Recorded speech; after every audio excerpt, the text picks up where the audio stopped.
मां बम्बर बेनी के पवित्र स्थान पर तमाम धार्मिक आयोजन हो रहे हैं। हमारे पीछे आप तस्वीरों में देख सकते हैं श्रीमद् भागवत कथा का यहाँ पर आयोजन किया जा रहा है। कथा व्यास अवंतिका द्विवेदी के द्वारा ये कथा सुनाई जा रही है, जिसमें तमाम श्रद्धालु अपने भक्ति भाव अर्पित कर रहे हैं। यहाँ सतचंडी यज्ञ का आयोजन किया जा रहा है और ये पूरी यज्ञशाला है जो वो पहाड़ी पर यहाँ स्थित है, जो मां बम्बर बेनी की पूरी शिखर है। ये यहाँ पर ये विशाल यज्ञशाला स्थित है जहाँ सतचंडी यज्ञ हो रहा है। लगभग 360 से अधिक 365 से अधिक सीढ़ियां हैं, ऊंची सीढ़ियां हैं माता बम्बर बेनी के इस पावन स्थान की।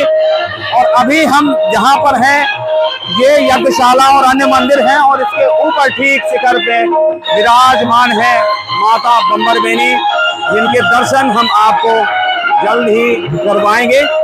और माँ भवानी, माँ भगवती बम्बर बेनी की क्या महिमा है, जिस तरीके से यहाँ के श्रद्धालु बतलाते हैं, कैसे वहाँ के स्थान है, उसके दर्शन भी आपको करवाएंगे। माता बम्बर बेनी की जो सीढ़ियां ऊपर आते हैं, कुछ कितनी ऊंचाई है, लगभग 1 से 1.5 फीट तक की ऊंची सीढ़ियां हैं। हम पसीने से तरबतर हो चुके हैं और पीछे अगर दृश्य आप देखें तो आप देख सकते हैं कितना मनोरम दृश्य है ये। ऊंचाई पर बिल्कुल हम माता के गर्भगृह पे पहुंचने वाले हैं जहां माता विराजमान है।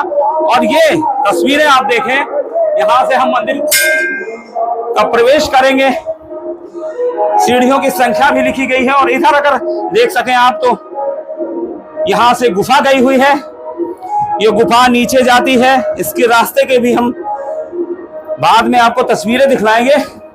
अभी हमारी सांसें फूल चुकी हैं, पसीने से हम तरबतर हो चुके हैं और आखिरकार हम मां बम्बर बेनी के उस पवित्र स्थान पर पहुंच रहे हैं, जिसे हाल ही में आप तस्वीरें देखें।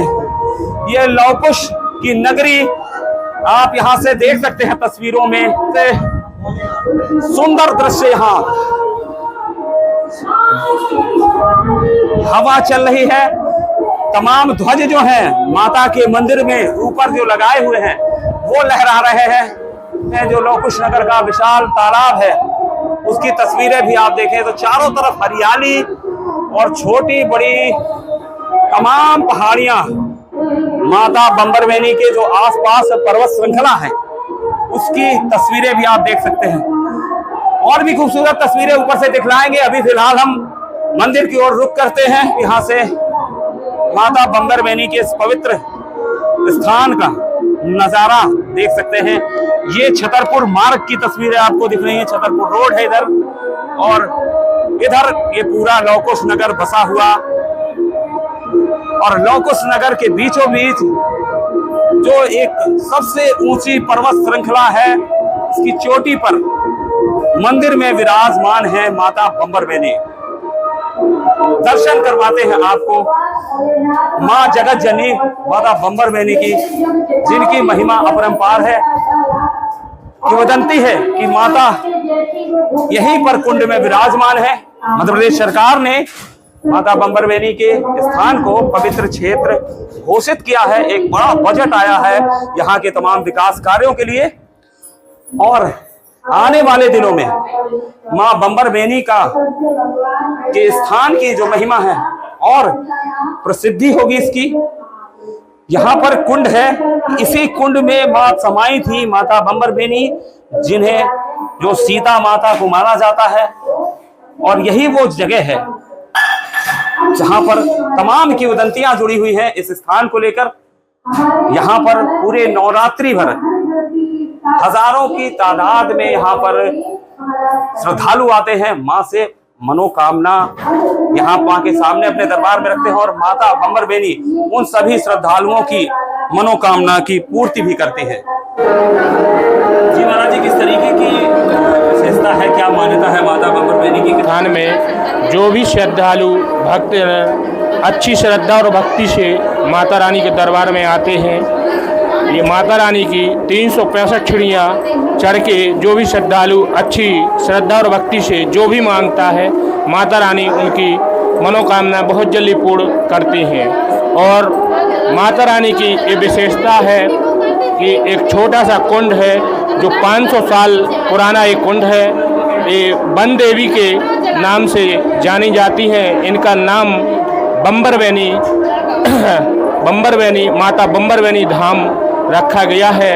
लवकुश नगर लवकुश जी ने भी यहाँ पे जन्म दिया है। ऐसी मान्यता है कि माता सीता ही यहाँ समा गई थी। हाँ। उन्हीं को बम्बरवैनी कहा जाने लगा। हाँ, उन्हीं को माता बम्बरवैनी कहा जाता है। लवकुश जी की भी प्रतिमा यहाँ पे बनी है, वाल्मीकि जी की प्रतिमा बनी है, और शंकर जी, पार्वती जी, गणेश जी की प्रतिमा बनी है। नीचे लखनलाल जी विराजमान हैं। इसके माता बम्बरवैनी के बगल में हनुमान जी वस्त्र वाले और सिंदूर वाले भी बगल में हैं।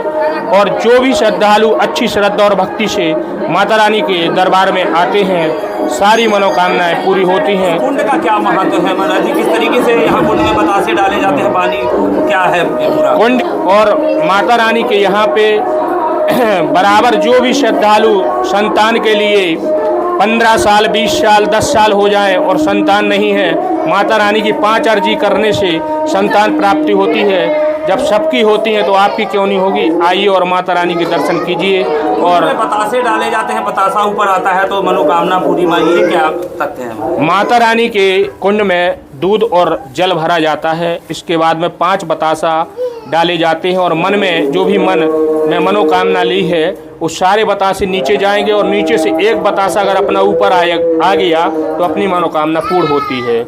और जो भी यहाँ पे विधायक और पार्षद वगैरह जो भी लोग आते हैं और अर्जी लगाते हैं, सबकी जीत हुई है, और आपकी भी जो भी मनोकामना है वो पूर्ण होंगी। सबकी मनोकामना माँ भवानी पूरी करती हैं, माँ बम्बरवैनी पूरी करती हैं। और ये वो कुंड है जिसकी विशेषता बतला रहे थे पंडित जी, और तमाम मात्र शक्ति हैं वो इस कुंड में माता बम्बरवैनी के जो विराजमान है इस कुंड में, उनके दर्शन कर रही हैं। यहाँ पर अर्जियाँ लगती हैं, और जैसा पुजारी जी ने बतलाया कि माँ भवानी, माँ जगदम्बा बम्बरवैनी का ही वो ऐसा स्थान है जहाँ हर किसी की मनोकामना पूरी होती है। किंवदंती ये है कि त्रेता में जब भगवान श्री राम ने अश्वमेध का घोड़ा छोड़ा, उसके पहले सीता जी का वनवास कर दिया था।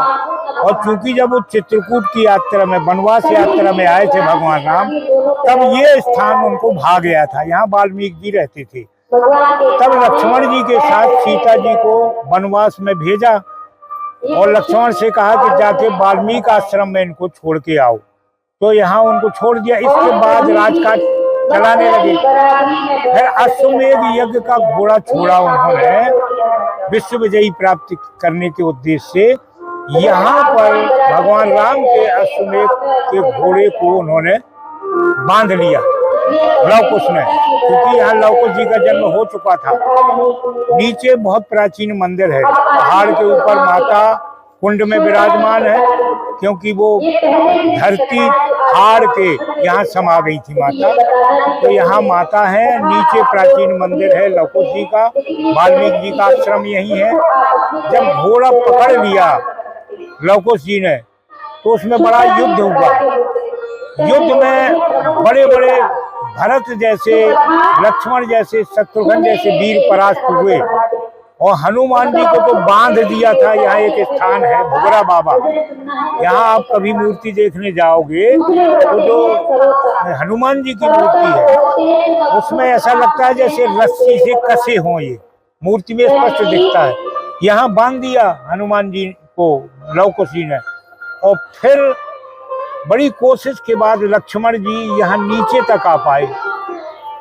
कि माता सीता, उनको पता हो गया कि लवकुश तो हमारे भतीजे हैं, राम के पुत्र हैं, तो माता सीता को लेने के उद्देश्य से यहाँ नीचे एक लक्ष्मण मंदिर है, यहाँ तक आ पाए, फिर नहीं आ पाए।